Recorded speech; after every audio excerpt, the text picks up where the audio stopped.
Okay, so thank you very much for attending this session. Today, I'm going to talk about Salesforce and LLM AI, or generative artificial intelligence. So I'm going to try to explain, well, I'm going to share with you some of experience that I had while I was building some applications which were based on artificial intelligence. So just to start, I'm going to present myself. My name is David. I have been working for 5 years developing some applications in Salesforce, and I'm very passionate about technology. That's the reason why I started to practice about the artificial intelligence, generative AI, which I found really interesting, really exciting. So that's the reason why I wanted to share with you my practice, what are some of the topics that I was practicing, and some of the struggles that I had, which allowed me to learn. That's the reason why I wanted to share with you. Before we start with the presentation, I want to share with you the company for which I work, which is called Ivory. Ivory is a fintech. We help companies to do international trades.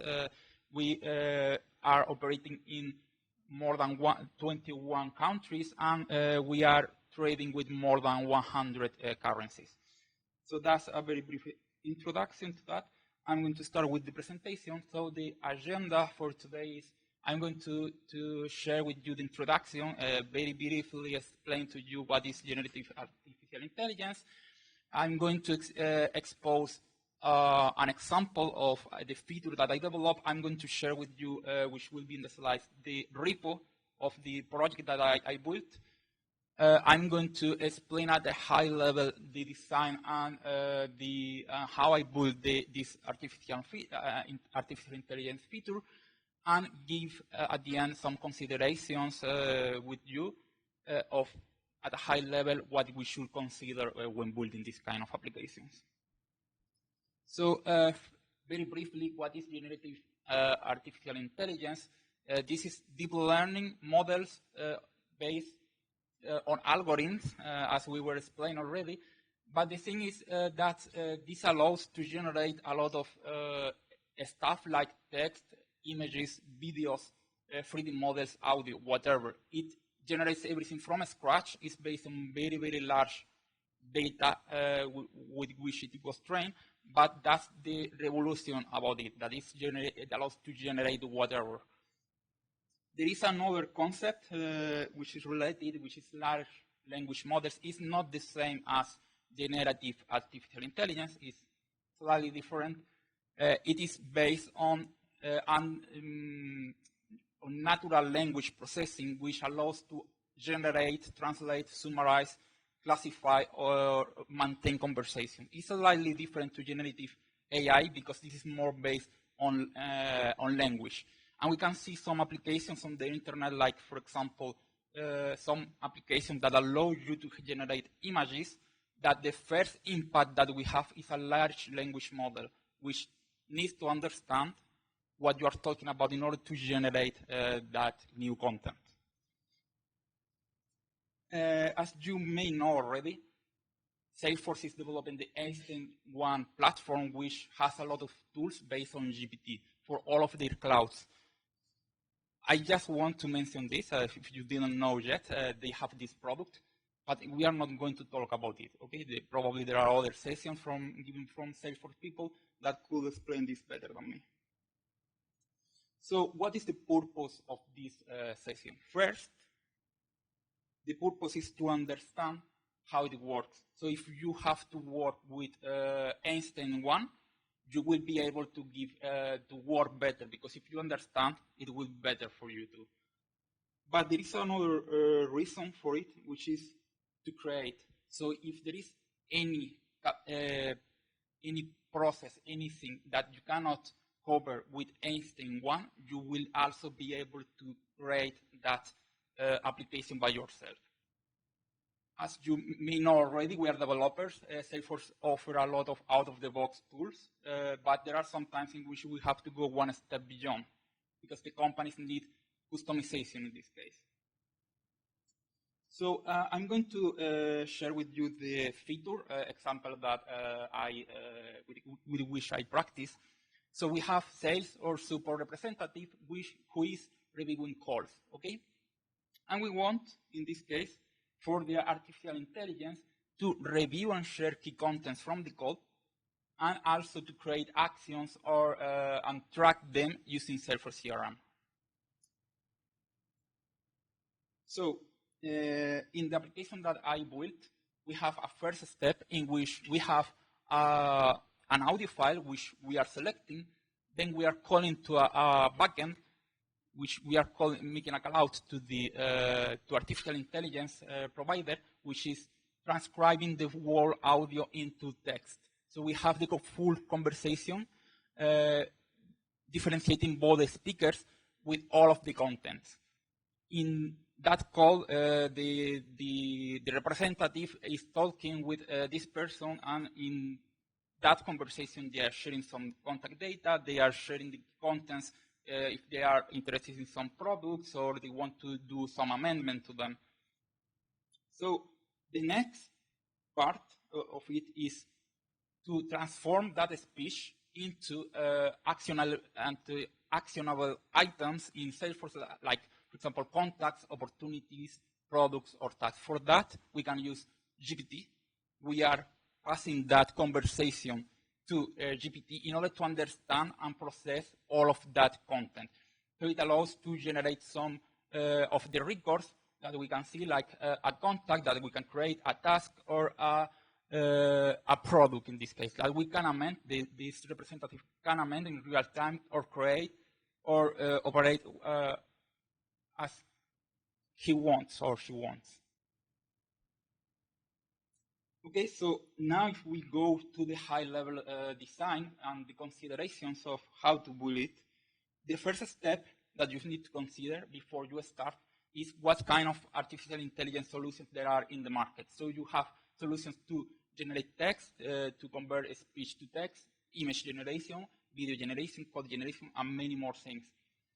You also have to consider the different AI providers that there are out there, because some AI providers may be more specialized in some products or solutions than others. So, for example, you have OpenAI, which is really expertise in text generation with GPT, but maybe the speech-to-text is not that powerful in this case. For example, for the solution that I had to develop, I used DeepGram in order to convert the speech to text, because the other one, OpenAI, is not able to differentiate between different speakers. There is also the possibility that you use different providers at the same time in order to match the solution from both of them. If you know that OpenAI Whisper, it allows you to more accurately translate the conversation, but at the same time, it doesn't have that capability of differentiating between the speakers. You could make two calls and merge both results at the same time. That's also another possibility. The next, about prompt design, I'm going to show you how I built the prompt that I use in this case. So, because the less that GPT have to guess, the better results it will give to you. So, the first is to adopt a persona for the task. So, in this case, I told the GPT, you are an assistant for the Salesforce CRM. Your company offers medicine and supplement products. If you provide that context to it, it will be more accurately orienting the conversation to an audience in specific. You have to use clear delimiters between different parts. Okay, so you have, for example, what are the instructions that you want the artificial intelligence to take, but at the same time, you have to differentiate between the input and those instructions. So we can do that. We have to be very clear that the following phrases, you will have the conversation between the support representative and the customer, and then below you will have the whole conversation. Another thing is to provide the steps to complete the task, which are the instructions in this case, which we will be telling the artificial intelligence, you are reading the customer needs and translating them into actions like opportunities, the contacts, products, and so on. And the last one, and also very important, you have to provide the format in which you want the artificial intelligence to return the results. In this case, JSON. Why do we want JSON, this format? Because if we are making an API call to artificial intelligence, we want something, a format which we can process in Apex or in JavaScript. Okay, so this is very important. I'm not only telling to this that it needs to follow a JSON format. I'm not providing what is the structure of it, because there is another way to do it. Because I could give the instruction, okay, I want this structure, but there is another way that I will show you later. So this is the whole prompt that we have, putting all together. You're an assistant for Salesforce CRM. You are reading the customer needs, generating contacts, opportunities, and blah, blah, blah. You will generate a JSON format. And lastly, you have below the conversation, which is trimmed in this case because it's very long conversation. So I'm going to talk a little bit about the prompt API. This example that I'm going to give you here is based on OpenAI. Different providers may work in a slightly different way, but they are more or less quite similar one to each other. So one thing that you need to consider, first of all, is the tokens. The tokens is how many characters the prompt is long enough. So the longer it is, the more tokens, and the more tokens, the more price it will have for processing. It will be more expensive. Another thing for the API is the temperature. The temperature, which goes from 0 to 1, is how much it will generate a random answer in this case. The more randomness that it takes, it may be leading to hallucinations, which is just something that we need to avoid because it's very low accurate responses, which we don't want in this case. The model, in this case, different providers have different models, which may be oriented to different areas or sectors, or they might be more expensive, more accurate, but you can also train your own models. You can train your own model, and you have to specify that in the API call. And lastly, the messages that you are going to pass to it. For example, this is for OpenAPI. We have the ChatGPT conversation. We have this is the messages that I'm passing, and this is the message that I'm getting. So I'm telling to the artificial intelligence, hello, and the artificial intelligence is just saying, hello, how can I assist you? Something that I want to share with you about this API call, we have 3 different roles in this case, which are system, assistant, and user. They are different. The system is like, let's say, the instructions of the artificial intelligence is how it is going to work. So the instruction is you are a helpful assistant, or you are, like I told you before, you are an assistant which is helping the sales or support representative, blah, blah, blah. The user is your message, the message that you will normally input into just ChatGPT. And the assistant is the response from the artificial intelligence. So this is very important also when you are building chatter, in this case, chatbots, because you need to provide some context for it. So let's say, for example, I'm talking with artificial intelligence. First, we have the system, but later we have the first content, which is what is North Africa dreaming? And it will reply, away some Salesforce community conference for learning and networking. And later, I want to ask it something else. What do you like most of it? I'm not specifying what that I'm talking about North Africa dreaming. If I was doing a new call without providing the historical data of the chatter, it will not know what we are talking about. So I need to provide that context, which is all of the historical data. So it will know it's empowering professionals, forecasting connections, and advancing knowledge in technology. If I don't do that, it will hallucinate, or probably it will say, I don't know what you are talking about. There is another use case for this, which is training the data. And that's what I told you before about the JSON. So you can use this historical data to train the data to return in a specific format. Okay, so for example, I can ask which date is today, which it will tell in this specific format, 21 of October. So the next question that I ask to the system, which date is tomorrow, I will have the exact same format. So if I provide a JSON format there, it will follow the same format for the consequent responses. This is one way of training it. There is another one, which is fine-tuning, and it's the one that I use in this case. The fine-tuning is another tool which allows you to provide a lot of samples of data that you can use to train it. You will provide a prompt example, which is at the top. We have the instructions at the top in blue. In green is the conversation, and in green we can see the entire response that we will expect. This is only training data, okay? Normally we train the models with a lot of data, hundreds or even thousands of samples. Another thing, the last thing about this, is that you will have to train over training and testing, okay?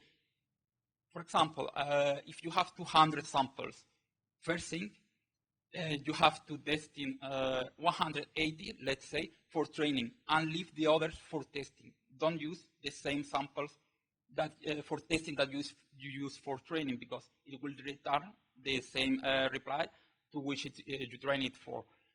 You will have to iterate over it, because the first attempt, it will not be accurate enough. It will be very random. So probably you will have to change the prompts that you have, change the accuracy, or even extend it, maybe the samples from 200 to 400 or 1,000 or even more. Just the last points, the considerations. One of them that you probably have heard about is the privacy of data. This is very problematic if the users are not aware of this, if we don't have in our company enough measures for it. We may be using GPT and providing data that we don't have to provide to it, because it will learn from that, and there can be potential data leaks from that data. Another one is the cost of the development. So it's very powerful tool. You can do whatever with it, but there is a cost to it. A cost in terms of development, and also in cost in terms of processing. Because each time that you use it, you will be consuming tokens, which is also money. You have to analyze what is the benefit of your applications. If the benefit versus the cost is good enough for you to develop it. And the last one, which is the security. It is a very new emerging technology. We are right now learning a lot about it. We are starting to use it right now a lot, but there is a lot of security concerns about it. There were some analyses for the security risks that it represents, which are a lot right now. It might have a lot of vulnerabilities that we have not discovered yet.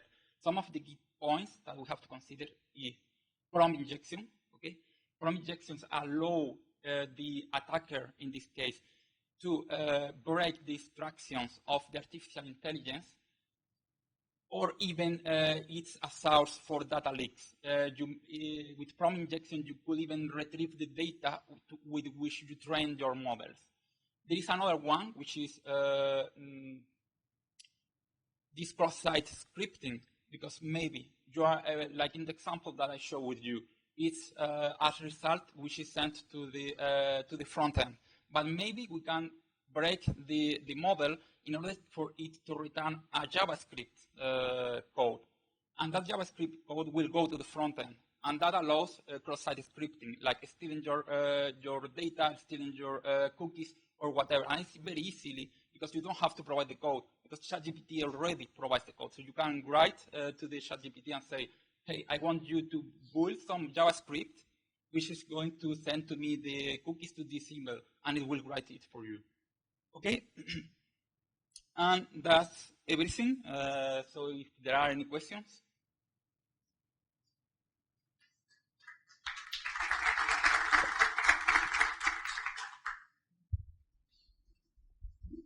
Thank you so much for the presentation. I have a question.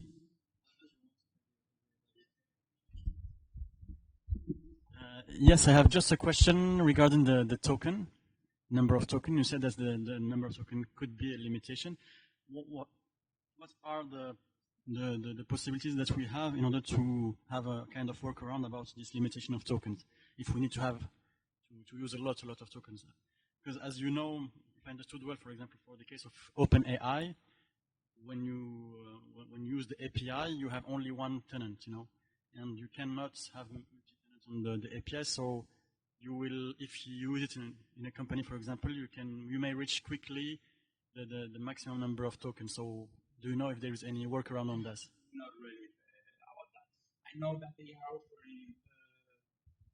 that they are offering enterprise models already since 1 month ago. I don't know if you are talking about that, right? Maybe. I don't know about that.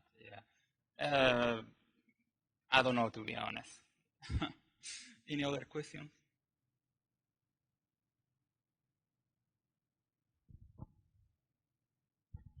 And I'm actually not sure. Is this working, this mic? I don't think so. So, ChatGPT and OpenAI,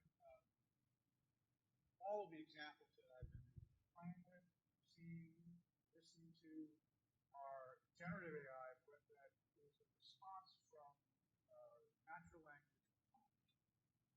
And I'm wondering, have you explored, or is anybody you know exploring, where the responses, which are obviously the algorithms are calculated from the natural language prompt, but they're not prompted by natural language. They're prompted by collections of data submitted to some engine that translates them into prompts appropriately to get back results in a natural language response if it's narrative, for example. So in other words, somebody filling out a form of data points goes to narrating a prompt, a guided form, but using the ChatGPT engine to do what we would think of as a query, right? You fill out a form and you get some structured query back. But to actually generate a prompt and get back a narrative. Have you ever seen or heard about anything like that?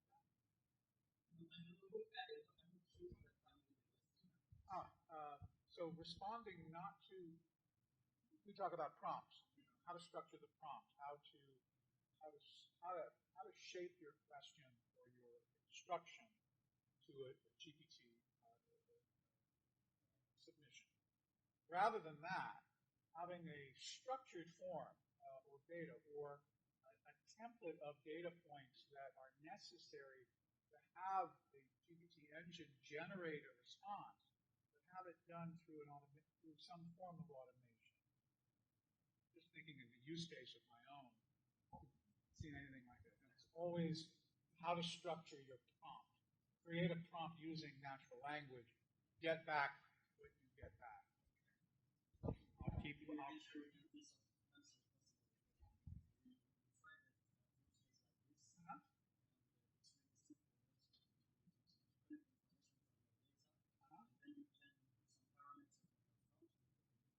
Yep. And you can submit it.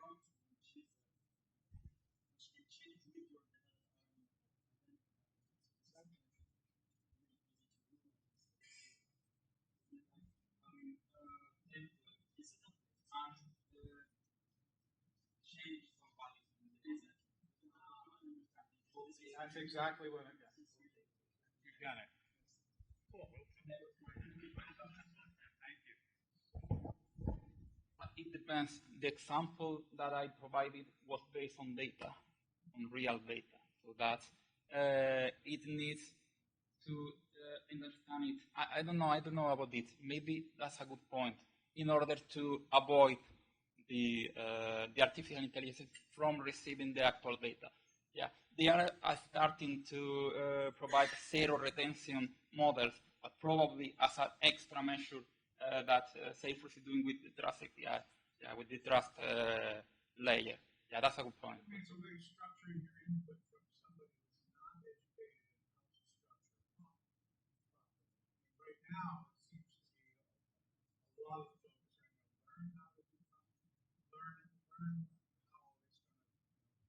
to respond to your request, but you're opening it up to the power of the API engine to be able to go out and find the appropriate data based on a very structured data entry for a particular use case.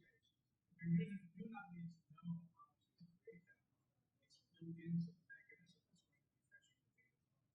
Maybe even selectively formulating a form for data entry based on what it is that you're trying to find. And it removes that need for them to understand how to ask the question. Yeah. Interesting, but you need to think about that a lot. Yeah, thank you. Any other questions? So, thank you very much to everybody for attending. That's all.